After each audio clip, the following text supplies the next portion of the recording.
de forma arbitraria, yo traté de armar 8 nortes de cómo uno en este momento y frente a esta situación compleja, volátil, incierta, puede ofrecer nuestra mejor versión. Cómo puede acertar con nortes de liderazgo, tanto de autoliderazgo como de liderazgo de nuestra gente, para que de alguna manera esa progresión geométrica nos lleve en la dirección en la que queremos y no en la que no queremos. Así que, si arranco por el primero de esos 8 nortes, el primero de esos 8 nortes es la importancia que ha asumido en estos momentos una emoción como la de la confianza. Miren, siempre fue importantísimo aprender a volverse bueno con el sentimiento de la confianza, pero hoy es casi un tema de supervivencia. A ver, definamos confianza si me permiten. La confianza es el sentimiento humano que te permite no quedarte atascado en una toma de decisiones a pesar de la incertidumbre. Voy de nuevo.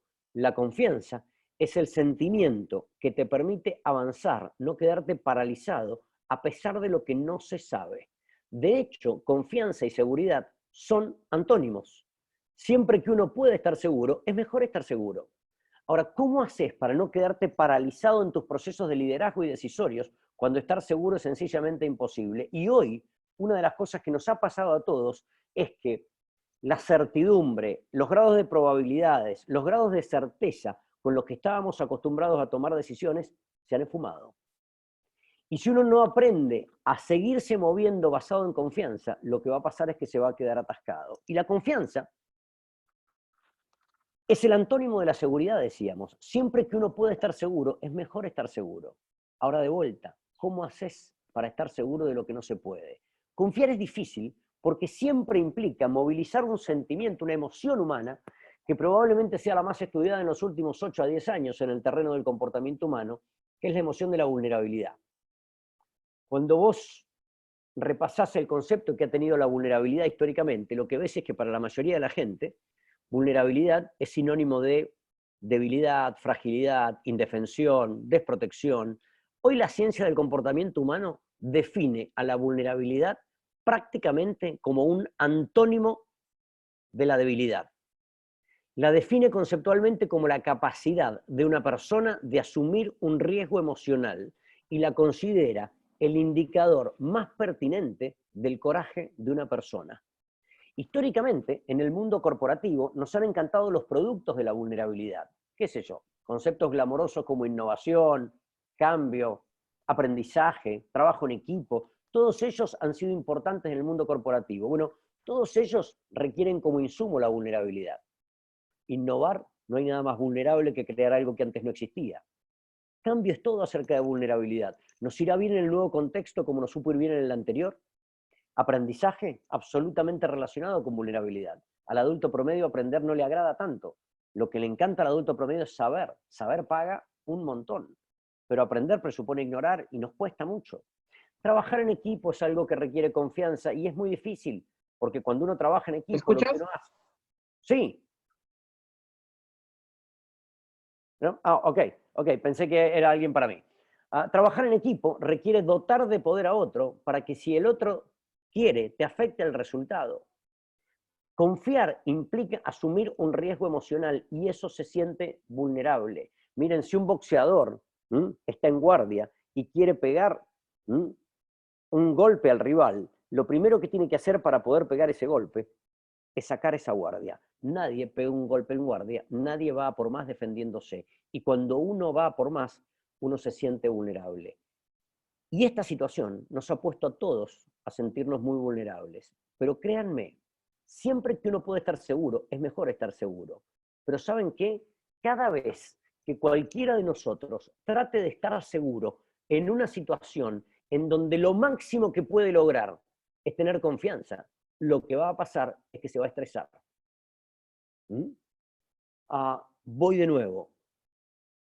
El estrés es como tratar de pisar un piso que no existe. El estrés es tratar de estar seguro de aquello que no podés estar seguro. Voy a poner un ejemplo. Algunos de ustedes deben haber estado alguna vez en algún piso alto, en un terremoto, a lo mejor en Lima. ¿Me equivoco? Es probable.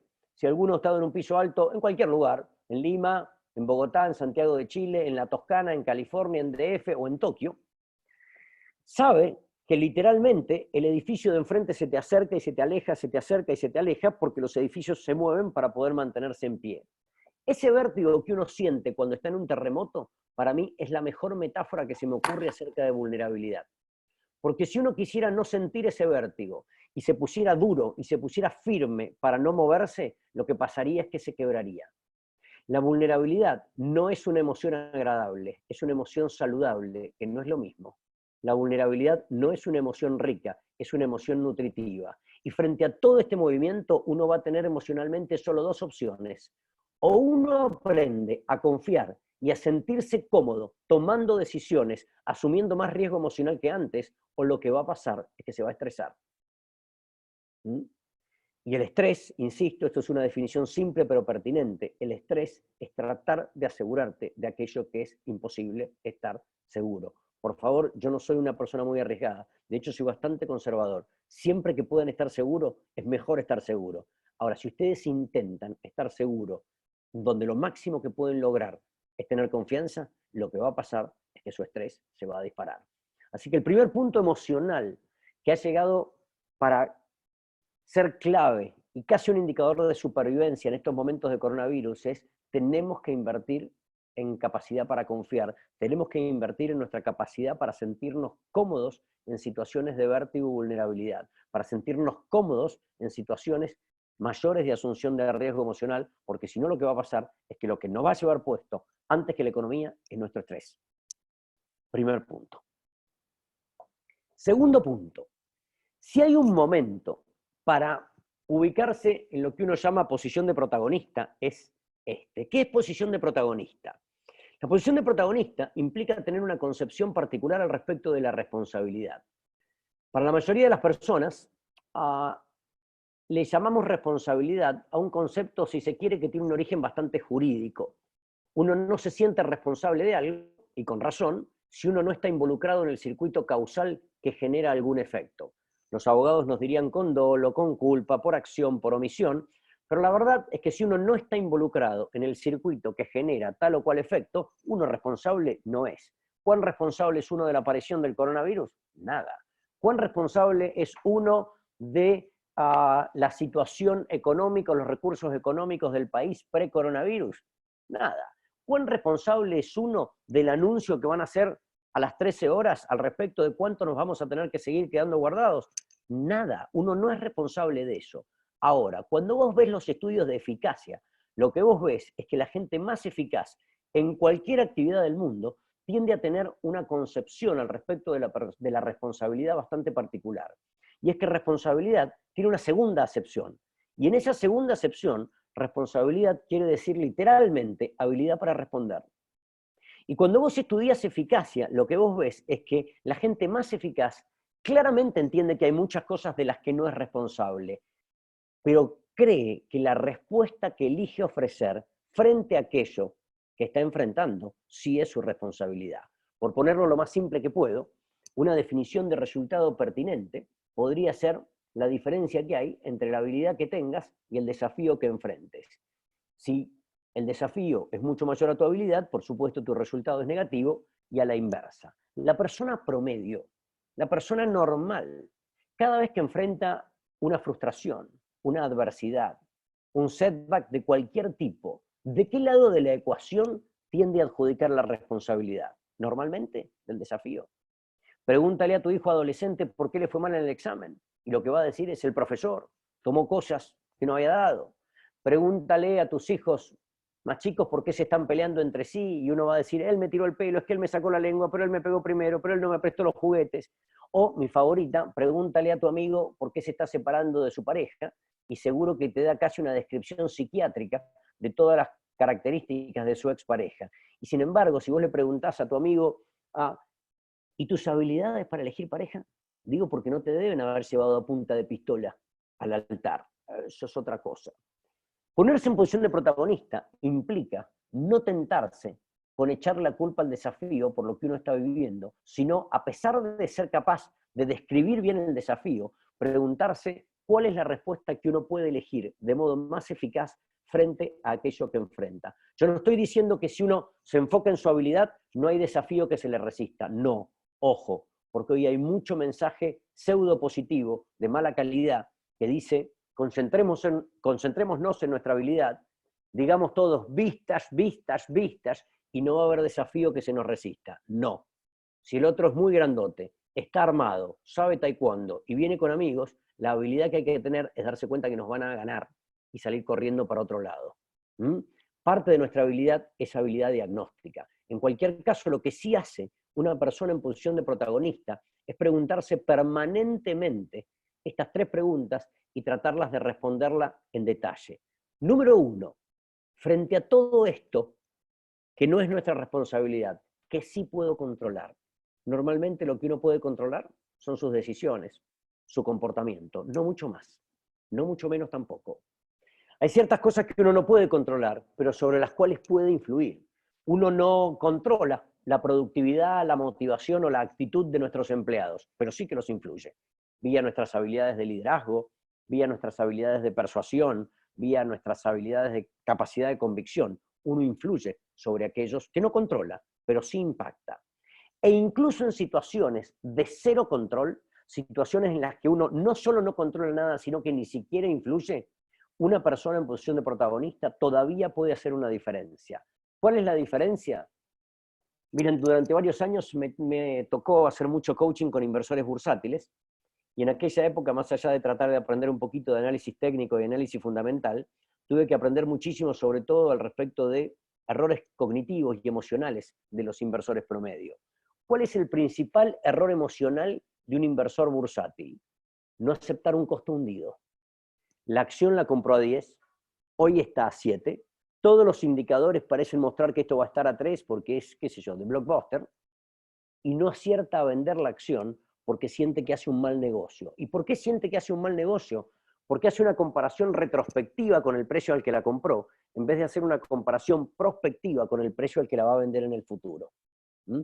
Si hay algo que todavía una persona en posición de protagonista y en contextos de cero control puede sacar una ventaja a otra que se para en posición de víctima, a quejarse de lo que está pasando, es aceptar algo rápido y moverse de ahí, lo más veloz que pueda. El error número 1 de un empresario frente a una adversidad es no aceptar un costo hundido rápido. Y una de las cosas más de lujo y que yo creo que más podemos aprovechar de un grupo vistas es que en un grupo vistas hay gente que nos aprecia lo suficiente como para decirnos la verdad al respecto de alguna cosa que no estemos animando a soltar. Voy a volver sobre ese punto al final, pero avanzo en este momento. Primer punto, la importancia de la confianza. Segundo punto, la importancia de pensar que uno no es responsable de muchas de estas cosas, pero la respuesta que uno elige ofrecer es nuestra responsabilidad. Protagonismo. Tercer punto, si hay un momento que pide por un extracto de lo mejor de nosotros mismos, es este. Y la verdad es que, en términos de alto rendimiento personal, si hay un mito que le ha hecho daño históricamente a la idea de alto rendimiento, un mito empresario, es la idea de que nuestra principal oportunidad de mejora es corregir algo que hacemos mal. ¿Mm? A ver, por supuesto que hay que corregir lo que hacemos mal, por supuesto. ¿Mm? Pero la debilidad es como el ancla de un barco, la debilidad es como la aerodinámica de un auto, es lo que hace resistencia a nuestro avance. Yo tenía un compañero en la universidad que tenía una frase, en Argentina evaluamos del 1 al 10 las notas, no sé cómo es en Perú, cómo se evalúa, pero mi amigo, nosotros aprobábamos con 4 en la universidad, y entonces cada vez que iba a rendir decía la siguiente frase: el 4 es el 10 de los pobres, todo lo demás es lujo, y se metía con uñas y dientes a pelear por ese 4. Y yo conozco demasiada gente esforzada, decidida, dedicada, tratando de pasar un 4 a un 5 para que no se dé cuenta nadie, pagando un costo de oportunidad gigante, no sofisticando algo que al natural hace en 8 o 9 puntos. Y si uno es capaz de subirle un punto allá arriba, la diferencia que eso hace en el mundo es infernal. Perdón por ponerlo muy simple y casi hasta ordinario, pero de esta no nos saca ser un poco menos malo en lo que somos malos. De esta nos saca ser muy buenos y sofisticar aquello que nos ha hecho entrar de titulares al equipo de nuestra vida. ¿Mm? No es ser un poco menos peor lo que nos va a sacar. Y la mayoría de nosotros está absolutamente sobreinvertidos en recursos pedagógicos para paliar déficits, para tratar de mejorar debilidades, y está absolutamente subinvertidos en recursos pedagógicos para sofisticar talento. Y hay que poder equiparar eso. ¿Mm? En el fondo, para ponerlo simple, el alto rendimiento personal requiere 4 cosas. Número 1, hay que corregir cualquier cosa que esté desaprobada. Yo no estoy diciendo que no hay que atender debilidades. Las debilidades hay que aprobar, son como las materias de la universidad. Hay que aprobarlas todas para recibirse. Todas. Ahora, una vez que las tenés aprobadas, pregúntate, ¿en qué talentos tuyos vas a apalancar tu reacción a lo que sucede? Porque si hay un momento que ha requerido lo mejor de vos mismo, es este. Y lo mejor de vos mismo no es ser un poco menos malo en algunas cosas. Es verdaderamente pasar algo de muy bueno a brillante. Y eso es dificilísimo. El alto rendimiento es un juego de especialización. Y la mayoría de nosotros no tiene rutinas de entrenamiento para sus fortalezas como sí las ha tenido para sus déficits. Además, es súper importante preguntarse dónde hay demanda para nuestros talentos. Este es un mundo que se está desorganizando y desordenando a pasos agigantados. El que antes no era tu competidor, mañana lo será, y viceversa. ¿Dónde hay demanda para tus talentos? ¿Dónde hay demanda para los talentos de tu organización? Y último, para otro momento, porque hoy no vamos a hablar tanto de trabajo en equipo, pero una persona no es completa con sus talentos ni necesita ser completa, pero un equipo sí debería. El siguiente paso para el alto rendimiento es rodearte de un equipo que te complemente. Pero entonces, es clave, clave, clave en este momento apostar por nuestro talento. Tener rutinas de entrenamiento que nos haga ser brillantes ahí donde antes éramos muy buenos. Eso es lo que más potencia y capacidad de tracción tiene para sacarnos del barro de esta crisis. No ser un poco menos peores ahí donde lo éramos. Punto número 1, confiar. Punto número 2, esperarlo en posición de protagonista. Punto número 3, ir a buscar sofisticar nuestro talento más que corregir un poquito más nuestra debilidad.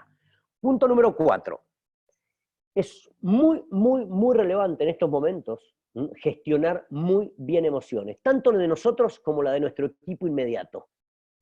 Y eso implica aprender a pensar muy racionalmente para tener emociones lo más saludables posibles, especialmente en 3 direcciones. La primera de esas direcciones, este es un momento en el que van a ganar aquellos que tengan cierta dosis de humildad importante. Y déjenme separar humildad de modestia. La modestia es el temor a la exposición. La modestia es que no me gusta sobresalir. Si una persona muy modesta fuera un cuadro, preferiría ser el marco. Humildad no es eso. Humildad es la conciencia de que tu agenda individual, tus intereses individuales, están subordinados a un interés colectivo que los trasciende. Y necesitamos, tanto nosotros como nuestro equipo, sobre todo el equipo primario que tengamos, ese equipo que nos reporta, necesitamos que todo el mundo piense en la agenda colectiva de la empresa antes que en su agenda individual. Si ustedes tienen gente hoy en ese equipo que preferiría ser el 9 titular del equipo subcampeón en vez del 9 suplente del equipo campeón, están en el horno.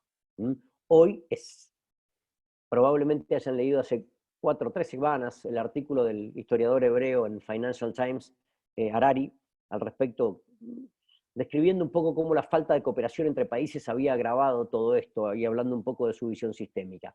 De eso se trata hoy, de esta no nos saca ningún llanero solitario. Si alguien, esos talentos que decíamos recién, no es capaz de ponerlos al servicio de una agenda colectiva que los trascienda, no nos sirve. Ese tipo brillante que tenés, pero que es malo en el equipo para adentro, no nos sirve. No nos sirve. Y hoy va a servir menos que nunca. Número 2, es muy importante hoy invertir en hambre. ¿Hambre qué quiere decir? La capacidad de uno y de todo nuestro equipo de poner la empresa adelante. Hubiera puesto la palabra ambición, pero la palabra ambición tiene mala prensa, así que pongo la palabra hambre. ¿Qué es hambre? En el fondo, hambre es que no te guste perder. Hambre no quiere decir ser un mal perdedor, uno puede ser un perdedor muy noble y va a saludar al rival como corresponde, pero te volvés a entrenar porque perder no te gusta ni un poco. ¿Mm? Hoy va a ser importantísimo el hambre, porque en un momento en donde todos hemos vuelto casi a condición de emprendedores con nuestras empresas, la característica número uno que dice la investigación que ayuda al emprendedor es la potencia. Y si hay algo que nos da potencia, además del talento, es la capacidad de tener ambición, hambre, disciplina, compromiso, pongan el nombre que quieran. De hecho, les digo más para otro momento que charlemos. Cualquier persona que tenga menos de 30 años, este hambre es un indicador pronóstico de cómo le va a ir en su carrera profesional y laboral, 3 veces más relevante que su cociente intelectual. ¿Por qué? Porque el cociente intelectual aumenta 3 puntos por década en mérito de la nutrición y de la educación. En cambio, el hambre no. Las empresas matan y mueren por gente joven capaz de hacer un esfuerzo sostenido en una determinada dirección. La característica número uno, como dice la vieja frase, cada vez más hay que contratar actitudes y entrenar habilidades. El hambre es clave. Y número 3, la inteligencia emocional. Hay ríos de tinta escritos acerca de inteligencia emocional. Yo hago hincapié sobre 2 o 3 cosas de inteligencia emocional que en este momento de hoy y para nuestra mejor versión son muy importantes. Número 1, la empatía y el optimismo. Déjenme separarlos a la empatía y al optimismo. Empatía no es simpatía. Empatía no es el arte de ser una buena persona, ni ser agradable, ni ser sonriente. Empatía es la capacidad de conectar con lo que los demás sienten, y es requete importante.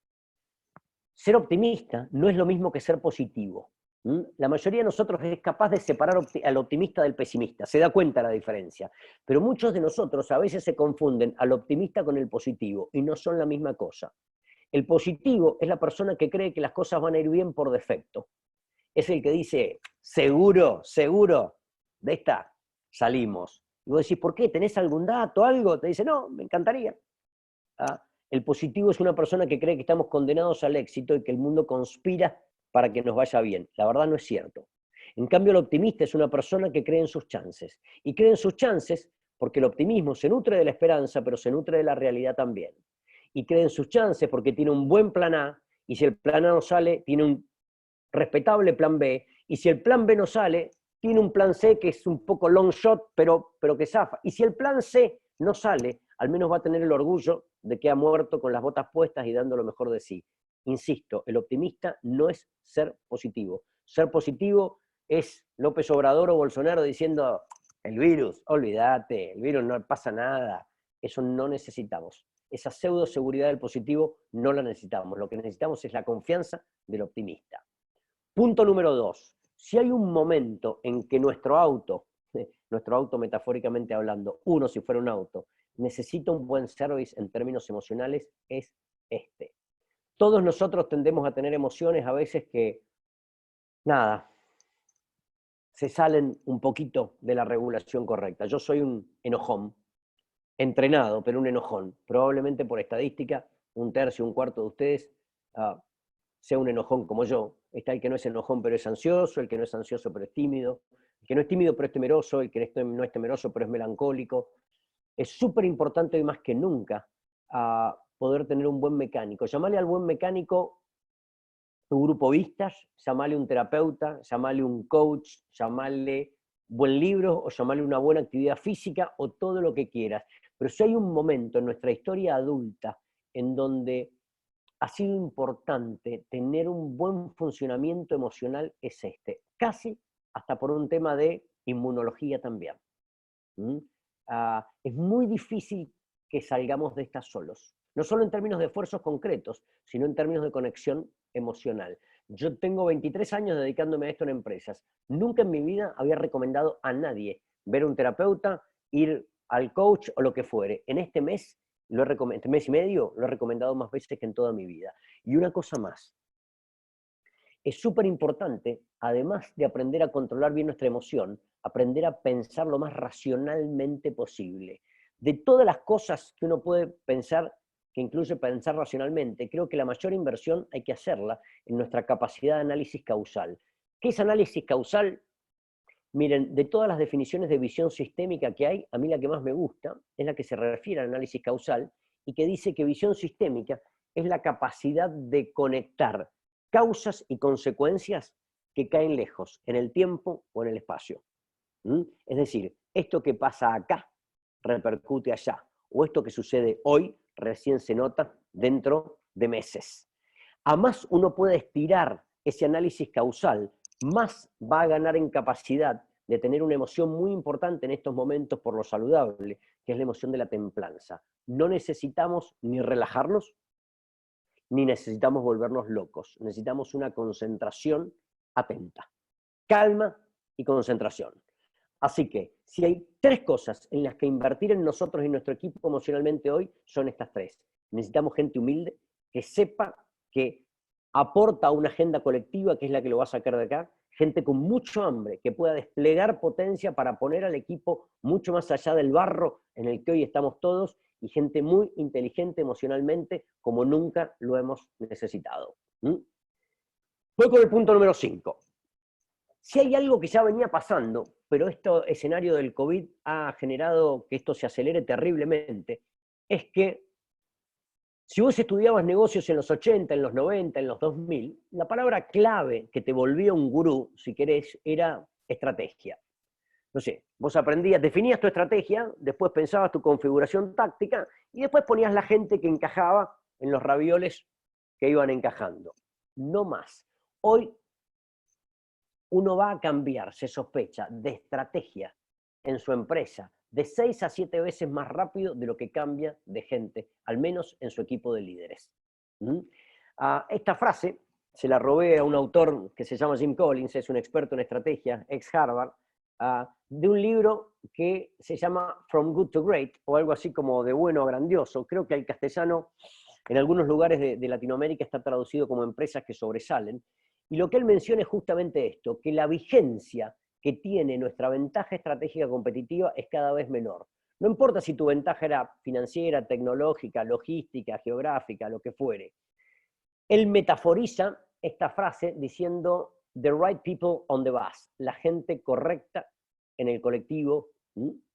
Y lo que dice es, si vos querés que ese colectivo vaya de un lugar a otro de la ciudad y programás el GPS para que vaya, y después subís al mejor conductor para ir por esos lugares, ese mejor conductor no va a saber qué hacer cuando el camino cambie, y va a cambiar. Es muy importante hoy tener el tipo de gente y ser el tipo de empresario capaz de llevar a ese colectivo en varias direcciones posibles. La estrategia es importante, por supuesto, pero nunca tan importante va a serlo como la gente que es capaz de cambiar de dirección en diferentes momentos. Yo estoy seguro que la mayoría de nosotros tiene el mismo equipo de líderes que en diciembre, momento en donde planeábamos un 2020 absolutamente diferente al que estamos teniendo y al que probablemente vayamos a tener. Esto ya lo había dicho el viejo Peter Drucker cuando decía que la cultura de una compañía se desayunaba a su estrategia, pero esto lo ha acelerado a ritmos enormes.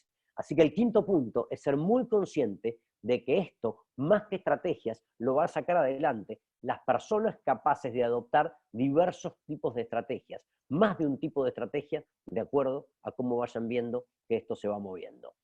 Repaso. Punto número 1, la confianza. Punto número 2, el protagonismo. No soy responsable de lo que sucede, pero mi respuesta es mi responsabilidad. Número 3, apalancarme en el talento. Número 4, la importancia emocional de estar muy bien a nivel de inteligencia emocional, de hambre y de humildad. Y número 5, ser muy consciente que es nuestra cultura la que le va a poner más potencia a esto que nuestra estrategia. La estrategia es re importante, pero es la cultura detrás de la capacidad de generar esa estrategia la que es clave. Número 6, si hay una habilidad de liderazgo con tu gente que este año va a ser relevante, es esta. Históricamente, esto ya era importante, pero este año va a ser más importante que nunca. ¿Por qué? La razón número 1 por la que una persona se va de una empresa en Perú, en Latinoamérica y en el mundo es sentirse poco reconocido. La razón número 1 por la que una pareja matrimonial se separa es sentirse poco reconocido. La razón número 1 por la que entre padres e hijos se distancian entre sí es sentirse poco reconocido entre los esfuerzos. Nosotros tenemos una epidemia en el mundo de falta de reconocimiento. Y en parte eso se debe a que nuestro cerebro es buenísimo detectando cosas que están mal y no es tan bueno detectando cosas que están bien. Las cosas positivas y buenas rápido pasan a ser parte del paisaje. ¿Por qué esto es así? Porque tenemos el mismo cerebro que los cavernícolas, cerebro que fue entrenado para sobrevivir, no para ser feliz. Si el cavernícola promedio no se daba cuenta que la persona de la cueva del lado gustaba de él, por ahí se perdió una linda relación. Ahora, si no se daba cuenta que el mamut venía de frente, lo que perdía era la vida. Por lo tanto, nuestros recursos cognitivos, recursos de atención, concentración, procesamiento, memoria, están 5 veces más potentemente dirigidos hacia aquello que está mal que hacia aquello que está bien. Como resultado de eso, la mayoría de nosotros es malo reconociendo y a la vez tiene un gran ansia de reconocimiento. Y este año, en particular, toda su gente, todos sus empleados, van a tener sensación de estar salidos de zona de confort. Todos nuestros empleados van a tener la sensación de estar haciendo esfuerzos adicionales a los que han hecho nunca, porque tendrán que discutir con su pareja, a ver cuál de los dos jefes está diciendo algo más relevante para ver quién se hace cargo de los chicos mientras el otro trabaja, porque están haciendo de profesores de los chicos, de empleadas, de trabajadores. Todo el mundo está sacado de zona de confort. Y cuando uno sale de zona de confort, su percepción de estar haciendo esfuerzos aumenta, lo que hace que la necesidad de sentirse reconocido aumente también. ¿Mm? Y esto es súper, súper importante. 4 tips chiquitos para volverse un mejor reconocedor. Número 1, el buen reconocimiento es sincero. No se trata de inventarse algo, se trata de estar atento a lo bueno que está sucediendo. Número 2, es importante hacerlo frecuentemente. Si una vez a la semana uno puede pensar quién ha hecho cosas que para mí están buenas y encargarse con un WhatsApp de que se enteren, con eso ya alcanza. Número 3, un buen reconocimiento no necesita pompa. Un buen reconocimiento es específico, es como un buen anzuelo, necesita tener punta. De hecho, si dura más de 10 segundos, me parece demasiado azucarado. Un buen reconocimiento es como decirle, no sé, si yo trabajo con Ignacio, decirle, mirá Nacho, ayer que trabajaste 2 horas más porque faltó Juan, gracias a eso terminamos el trabajo. Eso, cortito y al pie. Sencillo, pero específico y preciso. Y número 4, un buen reconocimiento, además de ser sincero, frecuente y específico, para que tenga potencia, necesita ser personal. ¿Qué quiere decir personal?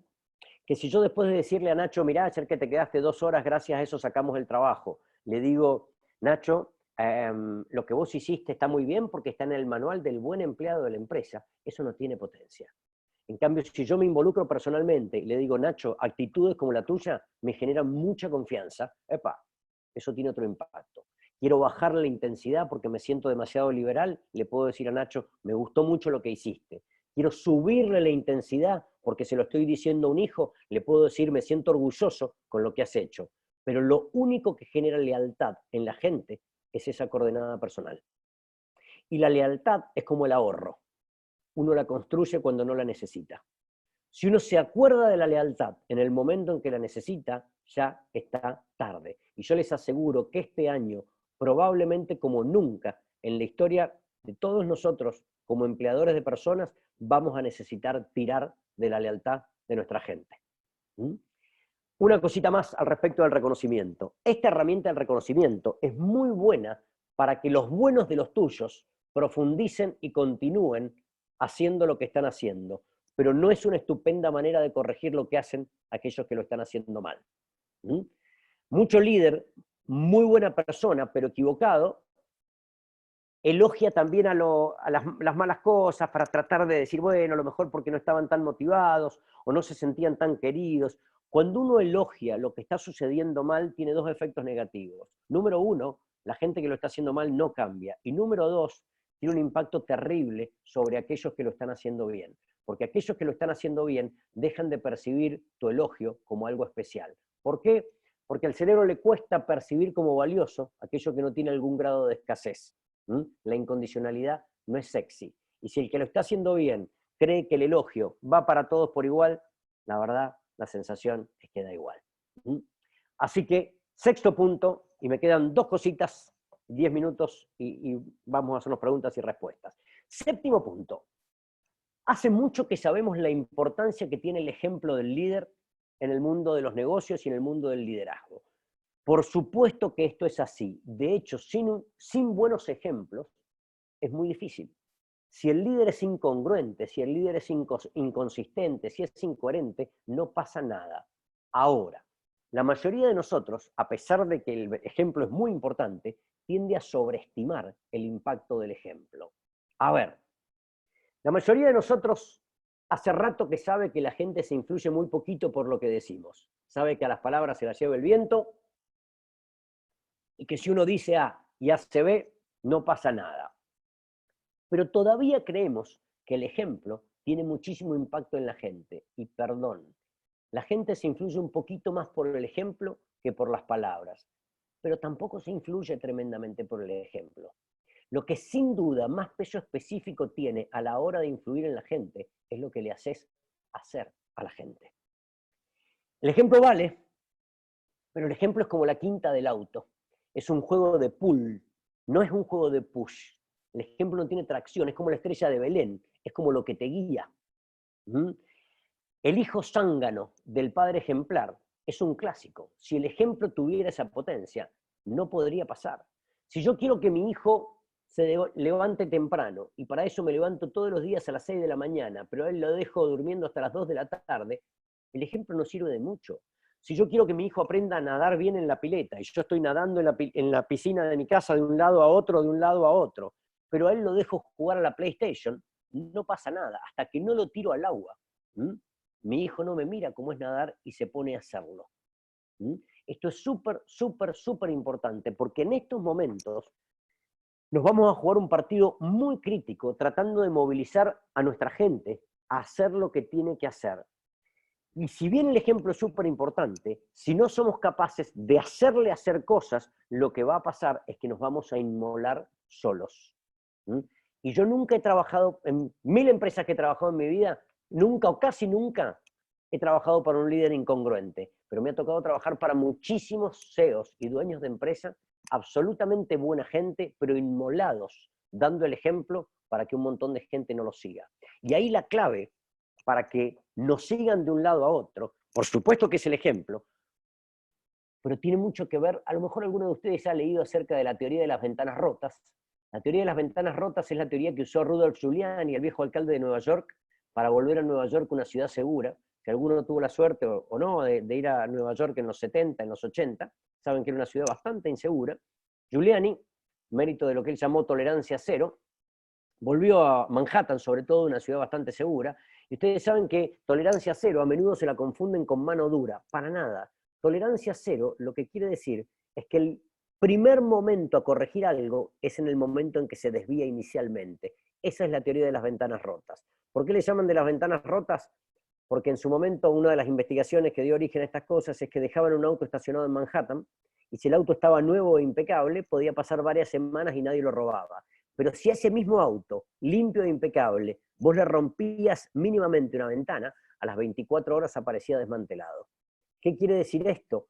Que el primer desvío de la conducta requerida es el más difícil, pero si vos lo dejás pasar, el desvío solo se agranda. La primera infidelidad es la más difícil, la primera corrupción es la más difícil, la primera trampa es la más difícil, pero si pasa, empieza a crecer. ¿Mm? Entonces, el ejemplo es súper importante, pero tan o más importante que el ejemplo, la primera o la segunda del auto, está en no dejar pasar una y no enojarse nunca. Ese sería el mejor horizonte. Es imposible, todos remamos de atrás, pero la clave sería no dejar pasar una y no enojarse. La mayoría de nosotros, desgraciadamente, como líderes lo hace al revés. Se enoja, pero es paciente de más. Y último punto, súper importante, les robo 5 minutos y nos vamos a conversar, si quieren. Sí hay una habilidad que ya venía siendo terriblemente crítica, pero esto del coronavirus la ha acelerado a ritmos exponenciales, geométricos, logarítmicos, es la capacidad de nuestro cerebro de soltar. Una de las cosas más lindas de dedicarse a temas de comportamiento humano hoy es que mérito de la investigación en neurociencia, psicología científica, genética, economía conductual, hoy sabemos cosas que hasta hace 10 años solo podíamos opinar. Y una de las cosas que sabemos es que nuestro cerebro, cuando tiene que dejar cosas atrás, enciende centros de dolor. Si le escaneamos el cerebro, cualquiera de nosotros mismos, cualquiera de nuestros seres queridos, cuando está tomando una decisión, lo que veríamos es que al momento de tomar la decisión se le encienden centros de dolor. ¿Por qué? Porque el cerebro elige estando muy atento a los costos de oportunidad. De ahí viene la frase que elegir es renunciar, doy un ejemplo muy sonso, pero mi hijo menor tiene 8 años, ¿sí? Yo a Joaquín, no sé, en algún viaje le traigo un muñequito del Hombre Araña, por ejemplo, a él le gustan los Avengers, él se pone muy contento. Si 3 meses después lo llevo a él de viaje y estamos en algún lugar muy lindo, en una juguetería muy grande, y yo pienso para mis adentros, pucha, la verdad que le voy a comprar a Joaquín 3 Avengers más, tiene solo el Hombre Araña y son muchísimos los Avengers, se ha portado muy bien este año, y lo pongo frente a un escaparate que tiene 700 muñecos de Avengers, y con ilusionada expectativa le digo, Joaquín, elegite 3. Yo iluso creyendo que si con uno se puso recontento, con 3, imagínate, va a estar feliz. Bueno, la satisfacción derivada para Joaquín de elegir 3 de 700 es infinitamente inferior a la de, a la de tener uno cuando yo se lo llevé. ¿Por qué? Porque soltar siempre duele. ¿Por qué estoy diciendo todo esto? Porque esto del coronavirus ha hecho que todos tengamos que soltar cosas. Ustedes, yo, todos nuestros empleados están haciendo duelos por lo que no están viviendo o por lo que pensaban vivir o por todo lo que están teniendo que soltar. Y hay una cosa muy importante a la hora de soltar.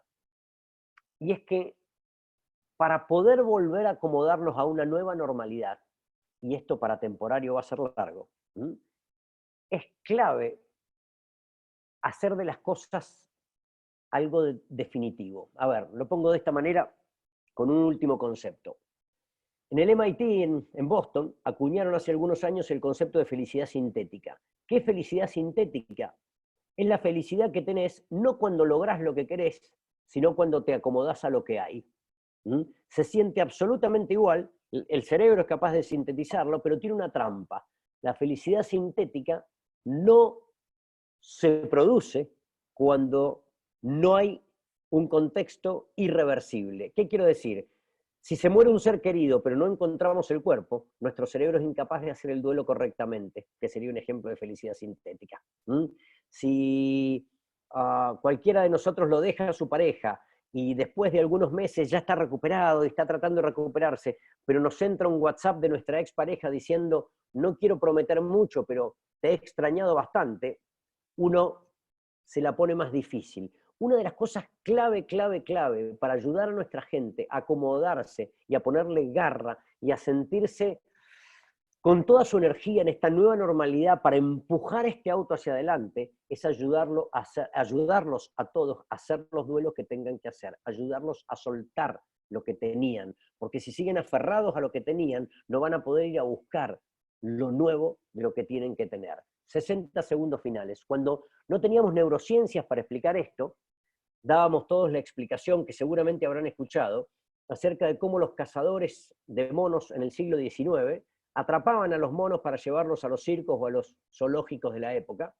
Y lo que hacían los cazadores es armar una trampa que consistía en 2 hojas de lata, que era como una hendidura, una endija así, más o menos, en donde el mono podía pasar su mano estirada, y esa lata tenía como una cavidad en el fondo, y en esa cavidad los cazadores ponían un dulce con bastante rico olor, que el mono detectaba. Entonces iba el mono, metía la mano buscando el dulce, lo que olía tan rico, ¿sí? Y cuando llegaba a la cavidad del fondo, agarraba ese dulce. Cuando lo agarraba, por supuesto que lo quería sacar y empezaba a tironear, a forcejear para tratar de sacar el dulce, que no salía, porque la mano salía siempre y cuando la estirara, pero para estirarla lo tiene que soltar, cosa que no le sale a hacer. Cuando el mono está peleando con ese dulce y con la trampa, se le acercan los cazadores con una red en mano para tirarle, y el mono los huele, los ve, los percibe, puede perfectamente desde un punto de vista físico soltar ese dulce, sacar esa mano y salir corriendo. Pero no lo puede hacer, no porque tenga un impedimento físico, sino porque lo que tiene es un impedimento cognitivo. No lo puede hacer. Nosotros compartimos el 99,6% del ADN con ese mono. Y por suerte hay un 0,4 que no, que es nuestra parte más inteligente, pero no es la más potente, ni es la que reacciona en momentos de estrés, ni es la que más fácil es apelar. Y si nosotros no aprendemos a soltar esos dulces, tangibles o intangibles, que hemos tenido hasta acá, va a ser muy difícil que podamos ir a buscar los próximos dulces que hoy ni sabemos cuáles son, ni sabemos si van a existir del mundo que se nos viene. Lo que sí sabemos es que cualquier persona que no pueda soltar, no solo va a perder la carrera de lo que va a venir, sino que además no va a poderse generar la felicidad sintética para sentirse bien con lo que está haciendo. Va a estar en un eterno duelo mal hecho por aquello que no está pudiendo aceptar. Y de vuelta, si creo que hay una ventaja competitiva que un empresario Vistage tiene con respecto a los demás, es que tiene un grupo de gente que lo aprecia muchísimo y que tiene el suficiente cariño como para decirle verdades como puños al respecto de cosas de nosotros mismos, tangibles o intangibles, de las que podamos estar enamorados y no nos estamos animando a soltar. Hasta aquí las 8 cosas. Por supuesto que dejo de compartir pantalla a Nacho y nos quedamos conversando todo lo que ustedes quieran. Sé que va a ser difícil distraerlos del anuncio del presidente, pero yo estoy acá, todo lo que necesitemos quedarnos. Buenísimo, Santi. Hace rato no me llevaba tantos conceptos, la verdad que muy bueno. No sé qué pareció el resto. Hagamos como venimos haciendo los viernes con Vistas, como si fuese una reunión de grupo, y Santi es el speaker. Cualquiera que tenga preguntas para hacerle, la idea es ir armando un ida y vuelta. Así que si alguien se anima a hacerle la primera pregunta, la consulta o compartirle algo, bienvenido. Y si quieren levantar sus videos también, así nos podemos ver todos, es una buena idea. Excelente. Francisco, dale. Santi, gracias por la presentación primero, Por buenísima. Me quedé dando vueltas sobre el punto 3 del apostar por el talento. Entiendo lo que me quieres decir o lo que nos quieres decir cuando dices enfocarnos en las fortalezas. Lo que estamos viendo en muchas compañías hoy es que si bien tienen fortalezas importantes, están saltando también gaps muy importantes en este momento, que o las compañías los cubren o mueren, ¿no? Porque al final, si no haces un buen e-commerce o si no haces tales cosas, ¿cómo compatibilizamos la urgencia de cerrar gaps con el apostar por el talento según la forma en que lo planteas tú? Es excelente la pregunta, Francisco. Y la verdad es que, por favor, yo no quiero mencionar de ninguna manera que no hay que atender esos gaps, porque tal como tú dices, el efecto de que haya bajado la marea, si me permiten la metáfora al respecto de la economía, ha hecho que mucha gente vea la basura que hay en la playa. Yo tengo muchos clientes que hoy están viendo cómo han cometido errores en términos de ineficiencia, gente improductiva, duplicación de puestos, pero como antes el negocio daba y había viento de cola, nadie se quería meter en el lío de arreglar improductividad humana, y hoy lo tienen. Entonces, yo ahí mencionaba esto de primero hay que corregir cualquier cosa que esté desaprobada, a eso me refería Francisco. Cuando yo decía el alto rendimiento son 4 puntos. Número 1, corregí todo aquello que esté desaprobado. Si uno tiene una sola debilidad que está desaprobada, no puede ir a por los talentos. Eso me refería sobre todo a temas más bien humanos. La mayoría de los líderes están sobreenfocados en corregir alguna debilidad en vez de pedírselas a la gente, y están absolutamente subinvertidos en qué te va a sacar de acá, qué tenés que sofisticar. Pero comparto con vos, yo creo que hay que hacerlas a la vez a las cosas. Ahora, para poder corregir esa debilidad, ¿qué de Francisco hace a su mejor extracto como líder? Yo lo que quise transmitir ahí es que el alto rendimiento es contundente. La conclusión más importante de la investigación de alto rendimiento es la siguiente: hay muchas maneras de ser muy bueno haciendo algo, pero hay un patrón.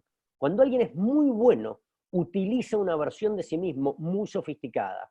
¿Qué quiero decir? Uno puede ser un gran padre y no ser súper divertido y simpático con sus hijos. Una gran madre y no estar ahí atendiendo las tareas de la escuela.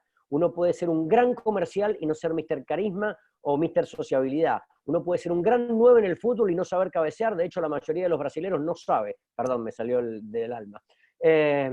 Ahora, hay un patrón. Cuando alguien es muy bueno, utiliza una versión de sí mismo muy sofisticada. Entonces, en aras de poder corregir tu e-commerce que está de mala calidad, tu cash flow que está para atrás, lo que fuere, en aras de eso, utiliza la mejor versión de vos mismo para poder corregir ese gap que vos describís organizacional. Pero por supuesto que hay que ir a buscar ese gap. Si uno tiene un motor muy potente del auto, pero las puertas abiertas, eso es falta de aerodinámica absoluta. O, si me permitís la metáfora casi graciosa, nunca una debilidad compensa, una debilidad desaprobada compensa una fortaleza. Si estamos tratando de tomar una persona para la empresa, estamos entrevistando a María, y le decimos, María, contanos algunas de tus virtudes.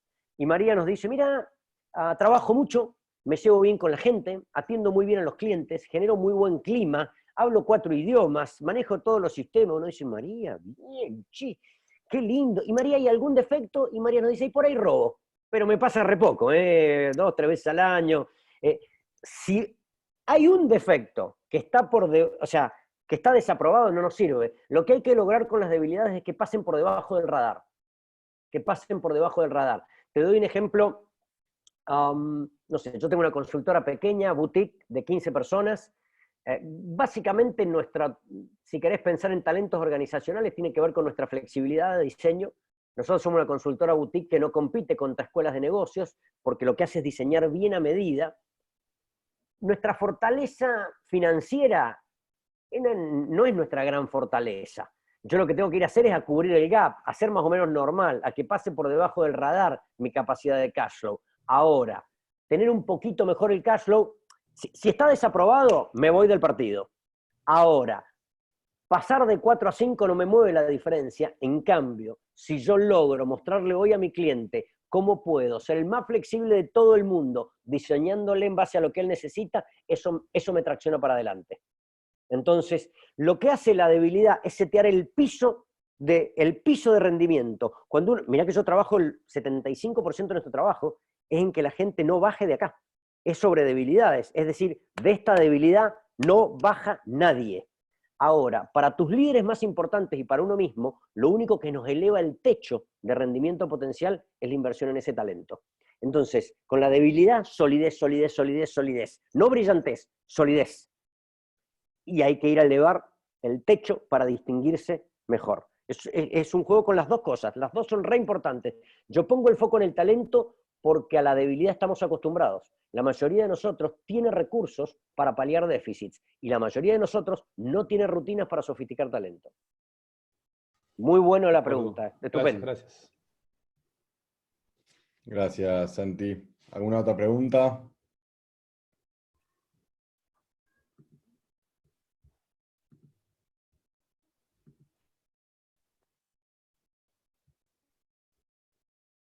¿Alguien se anima a hacer la pregunta? Fernando, dale.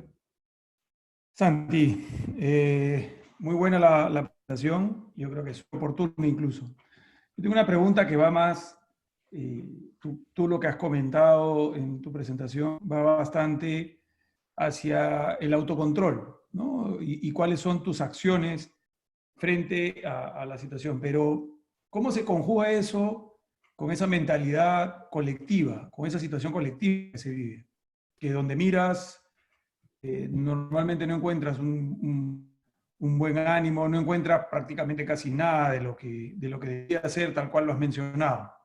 De alguna manera arrastra, porque el ser humano es social, ¿no? Y entonces como tal, va siguiendo lo que en el ambiente y en la masa se va comentando. ¿Cómo conjuga eso con todas estas características que uno como individuo debe tener?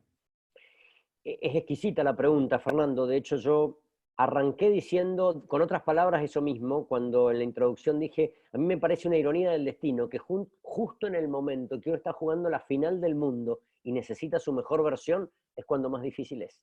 Por esto que vos describís perfectamente, porque el ámbito emocional está pesado, porque está difícil, porque está terriblemente desmotivante, y a la vez, porque es entendible que sea así, porque la gente normal en un entorno desmotivante lo que hace es desmotivarse, y la gente normal en un entorno motivador lo que hace es motivarse. Y ahí está la diferencia de los líderes. Es que los líderes, nadie es independiente del entorno, pero los grados de autonomía varían mucho. Y ahí es donde yo creo que uno tiene como empresario o vistas una ventaja, y ojalá que uno pudiera tener una capacidad de automotivación superior al promedio. Para eso, por automotivación entiendo que su motivación no se explique estrictamente por el ritmo que oscila el viento del entorno, que es lo que pasaría con cualquier persona normal y uno no podría decir nada, sino que uno encuentra internamente valores, motivos, personas que nos generen un poco de motivación. Mira, yo no lo puse aquí, pero hoy la felicidad personal se mide con 5 indicadores en los países del primer mundo. Uno de esos indicadores es la emoción positiva, que hoy hay muy poquita. Entonces, parece una soncera, pero algunos pequeños placeres hoy es más importante que nunca darse. Voy a decir una soncera, yo por ejemplo, una de las cosas que mantengo es, no sé, poner los pies en el jardín de mi casa, o tomarme un vino por la noche, o lo que fuere hoy, o un buen baño. Miren, estoy hablando de cosas muy básicas. Hay que poder aumentar nuestra capacidad de disfrute, porque la emoción positiva es una cosa importante. Número 2, tratar lo más posible, aunque uno trabaje mucho, tratar de hacer lo más posible cosas que nos gustan. El segundo indicador para medir felicidad se llama engagement, o involucración, o cuánto uno hace algo que disfruta. Por ejemplo, yo disfruto las buenas conversaciones. Yo me podría quedar acá un rato largo, y quedamos hasta la noche, y abrimos el vino. ¿Por qué? Porque a mí me gusta una buena conversación. Un tercer indicador es el de las relaciones positivas. Yo sé que hoy es muy difícil, y más en cuarentena, pero vale la pena tratar de encontrarse un poco y hacer un esfuerzo de autocontrol, como tú bien lo dijiste, Fernando, por encontrar cosas, paciencia y agrado en las relaciones que hoy tiene hoy en su familia. Sobre todo, yo no sé si a ustedes les pasa como a mí, yo viajo muchísimo, y bueno, en algún sentido trato lo más que puedo, aunque me canso como todos, de disfrutar pequeñas cosas que no, cuando esto pase no sé cuándo vuelvo a tener, si alguna vez en mi vida las vuelvo a tener, que es cotidianidad con hijos, etcétera, etcétera. Cuarta cosa, mucha gente tiene mucha sensación de sentido, de valores, de significado, y conectarse con los propios valores también es una cosa que ayuda con la autorregulación, con el autocontrol. Y número 5, a mí esta me tracciona, el número 5 de los indicadores de la felicidad es tu orientación al logro. ¿Qué te gusta lograr? Estas 5 cosas se han elegido como indicadores de felicidad porque son las 5 cosas que los seres humanos buscamos no como un medio para algo, sino como fin en sí mismo. Vos verías un niño de 2 años que quiere lograr porque quiere lograr.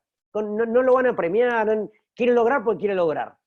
Y definir logros asequibles, definir logros que uno llega, van aumentando nuestra autoestima también. De hecho, la autoestima no es una cosa menor, la autoestima correlaciona mucho con enfrentar cosas. Y esto es una cosa importante. En cualquier caso, yo decía, si hay un momento para que nuestro auto tenga un buen service, si hay un momento para estar acompañado de mi grupo Vistas, de un terapeuta, de un coach, de buena bibliografía, no digo de quién, pero sí digo de algo, de una instancia que nos ayude a regular nuestra emoción y que le dé un mínimo viento de cola a esto que bien describís vos, Fernando, de la dificultad para avanzar solo, hoy es clave. Hoy nadie sale de esta solo. Nadie. Por lo menos no bien. Y esto es súper, súper, súper importante. Sobre todo para que uno se encuentra así, y encima uno se encuentra con la responsabilidad de que todos los empleados que uno tiene se influyen muchísimo por cómo uno está. Es un pedazo de responsabilidad enorme. Una de las cosas que tiene la vida del empresario es que se somete a una exigencia muy poco promedio. Muy poco promedio desde lo intelectual, muy poco promedio desde lo emocional, muy poco promedio desde lo físico. Pero bueno, hay una parte de eso que está bueno sentirse orgulloso de que uno está jugando la Champions. Y la verdad es que es súper exigente. Y ojalá que nos podamos sentir orgullosos y ayudarnos a nosotros, porque encima de que es súper exigente, ahora nos toca jugar con un viento de frente espantoso. Seremos muy buenos marinos, pero las olas están gigantes, se vino el tsunami, y es súper importante en ese sentido no jugar solo, hoy más que nunca, para ayudarnos con ese autocontrol, para no tener que hacer tanta fuerza, para que uno tenga influencias positivas de tu grupo, de tu terapeuta, de tu coach, del libro que estás leyendo, de tu familia, de donde sea, que te ayuden a vos ser una influencia muy positiva para tus empleados. Ojalá que puedas sumar, Fer, pero yo coincido, es dificilísimo. Se da esta paradoja de que cuando más importante es cuando más difícil es. Es tal cual. Santiago, Sí, José. gracias por tu presentación y tus ideas. Y te quisiera pedir algunas más alrededor del soltar. En Bien. múltiples conversaciones estamos notando que la gente se aferra al pasado, a lo que tenía, a la forma anterior de hacer las cosas, a lo que lo hizo exitoso inclusive y que no quiere soltar y que les es duro y es triste hacerlo. Entonces, si nos puedes recomendar fórmulas para que primero se reconozca y luego sea más fácil soltar. Qué buena pregunta. Sí, y va a ser el juego del millón, José, porque más allá del COVID, vos sabés que la investigación lo que te muestra es que esta modernidad ha hecho que aumenten nuestra cantidad de opciones. Y al aumentar nuestra cantidad de opciones, lo que aumenta es la cantidad de cosas a las que la gente tiene que renunciar. No sé, cuando yo me puse a estudiar una carrera, en mi Mendoza natal, para varones había 5 opciones. Yo estudié psicología, que no era muchas de las opciones para varones porque mi viejo es psiquiatra y mi vieja es psicóloga. Pero la verdad es que mis amigos, de hecho iba a jugar al fútbol con los equipos de mis amigos, que eran todo equipos iban a facultades de varones. Yo tenía el 90% de compañeras. Y vos si eras varón estudiabas o Derecho, o Ciencias Económicas, o Medicina, o Ingeniería, no mucho, algún odontólogo había por ahí, pero no mucho más. Hoy un pibe de 17 años puede estudiar 78.000 carreras y está como Joaquín con el escaparate de los 700 Avengers. Todos, si vos te fijas, hoy los chicos están obligados sistemáticamente a elegir.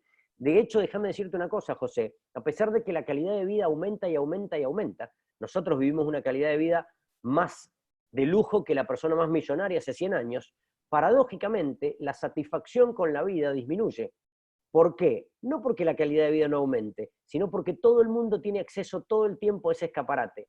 Una persona humilde hoy, solo en la pantalla de su celular, tiene acceso a las miles de cosas que nunca va a poder tener ni va a poder hacer. Y eso implica mucha insatisfacción, porque tenés el escaparate ahí.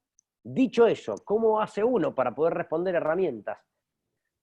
Mirá, hay varias variantes. Hay un libro exquisito, si te sirviera y pudieras leerlo, que se llama The Paradox of Choice. Lo ha escrito un psicólogo de Harvard que se llama Barry Schwartz.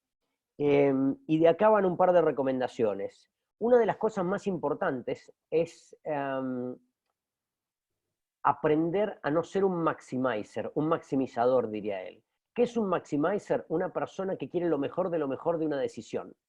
En lo que dice hay que aprender a ser un satisficer. ¿Qué quiere decir un good enough? Un suficientemente bueno. Porque lo que empieza a pasar cuando uno no quiere soltar, uno no quiere, no sé, anoche charlábamos con mi mujer, lindísima la charla, ya con 1 mes y medio de cuarentena, diciendo, ok, para eso que esto vino para más, entonces tenemos que tomar algunas decisiones, porque estamos haciendo de empleada que limpia la casa, estamos haciendo de profesor de nuestros hijos, los dos mantenemos nuestros trabajos, a la vez, si vos no querés soltar algo de eso, y querés que el baño siga igual de limpio, trabajar igual de cosas, que los chicos sigan con la igual performance, eso es un maximizer, alguien que no puede soltar ninguna. Resultado de eso, estamos trabajando el doble que antes, llegamos a la noche, ¿y qué se resiente, por ejemplo? Y qué sé yo, la pareja, el estado de ánimo. Entonces, hay que aprender a soltar algunas cosas. ¿Hasta dónde? Hasta un 7, hasta un aprobado. Eso, ser un satisficer y no un maximizer, es una de las cosas más importantes de nuestra vida. No hay muchos ámbitos de nuestra vida en los que ser un maximizer. Yo creo que guardo 1 o 2. Por ejemplo, yo soy un maximizer con los viajes. A mí me gusta mucho viajar y todos los años hago un montón de planificación al respecto de los viajes. Conclusión, cada vez que elijo ir a un lugar, pierdo ir a 7 otros. ¿Qué sé yo? Cuando elijo ir a visitar Croacia, no estoy al final, postergué el viaje a Copenhague que siempre quise hacer. Bueno, pero no hay mucho espacio para eso. Entonces, aprender a soltar implica aprender a no agarrar tan fuerte algo, que eso es ser un maximizer. Otra manera de aprender a soltar es aprender a tener opciones por default, aprender a tener lo que los americanos llaman rules of thumb, como reglas de pulgar, que son como reglas de por default que vos no te hacen decidir. Te doy un ejemplo. Mi papá es psiquiatra. Y hace 4 o 5 años, él de los que escribe libros y todas esas cosas, estábamos dando una conferencia juntos, y él se emociona en un momento y dice algo así como, en nuestra familia siempre los hijos han tenido más oportunidades que los padres. Yo también me emocioné un poco, porque comparto, pero él dice algo que hoy técnicamente no es tan correcto. Él después de eso dice algo así como, por eso es importante darle opciones a los hijos. Yo lo miré y con todo el cariño, el amor y el respeto del mundo lo interrumpí. Mi padre va a Lima una vez al mes porque dirige una maestría por allá. Entonces le dije, mirá papá, él es experto en terapia familiar. Le digo, con todo el amor del mundo, vos sabés que hubo una época en la que dar más opciones era una buena idea. Históricamente, alrededor de la historia de la humanidad, tener algunas opciones es mejor que tener solo una opción. Pero el mundo ha cambiado tanto que hoy ya sabemos que tener muchísimas opciones es peor que tener solo algunas opciones. Y si hay una tarea que los líderes hoy y los padres necesitamos, es ayudar a la gente a enmarcar, decidir y no mirar a los costados. El librito que les recomendé termina con un chiste, que es gracioso. En el chiste hay una pecera, José, muy pequeña, en donde el pez papá le dice al pez bebé, hijo, puede ser todo lo que quiera ser, no hay límites en la vida. Y uno se ríe, porque dicen, esa pecerita que parece un vaso, que diablos no va a haber límites. Y el autor a mí me encanta porque dice, la verdad es que más lo lees, más te das cuenta que el papá tiene más sabiduría de la que parece. Porque la verdad es que si vos rompieras esa pecera de forma tal que todo sea posible, la verdad es que nada es posible. El tipo termina diciendo, everybody needs a fishbowl, todo el mundo necesita una pecera. Seguro que no tan pequeñita como esa, pero una de las cosas muy importantes, José, para ayudar a la gente a optar, es definir cosas que tengan que hacer, ofrecerles esa pecera acotada y no dejarlos que sea reversible. La clave es que no sea reversible. Te lo pongo con otro ejemplo. Yo soy celíaco, necesito comer libre de gluten y tengo 2 hijas celíacas, una de 22 y una de 12. Las 2 las descubrieron en la misma época, cuando tenían 12 y 2 respectivamente, y la verdad es que si vos les dejás tentarse con un poquito de gluten, el esfuerzo que hacen después es enorme, es como dejar de fumar. Es muy difícil fumar un pucho, porque todo el tiempo te estás preguntando, ¿es este el momento? ¿Será ahora? Lo más sencillo es cortar de cuajo con algunas cosas. Entonces, una manera de ayudar a la gente a soltar es directamente generarle una pecera que los lleve hacia otro lugar. Tanto y en cuanto uno alimente expectativas, está en el horno.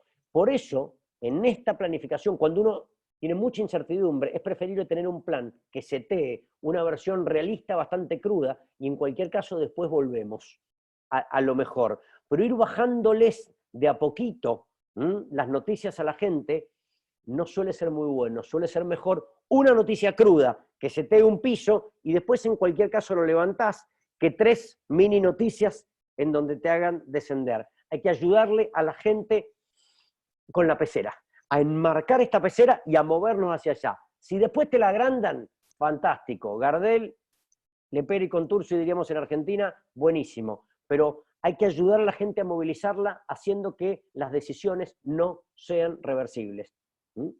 Gracias por la pregunta, es exquisita. Y es un temón en sí mismo ese. Buenísimo, Santi. ¿Alguno tiene alguna pregunta más para hacer? Bueno, entonces, alguien me interrumpe si tiene alguna pregunta, si no, siendo 1:15, muchísimas gracias, Santi, la verdad que es un placer tenerte acá, todos los años quisimos traerte, y el COVID hizo que te tengamos virtualmente, así que agradecidos por esto. Ojalá pueda estar delante del mar comiendo alguna cosa exquisita, como no hay mejor gastronomía, ustedes lo saben, ¿sí? Que la de Lima, así que... Vas a venir para que todos los miembros te escuchen en vivo, seguro el año que viene. ¿Dale? Va a ser un lujo. Les mando un cariño re grande, mucha suerte ahora con el anuncio. Dale, muchas gracias, Un cariño Santi. enorme. Muchas gracias a todos y buen fin de semana. Gracias por venir, por asistir. Gracias.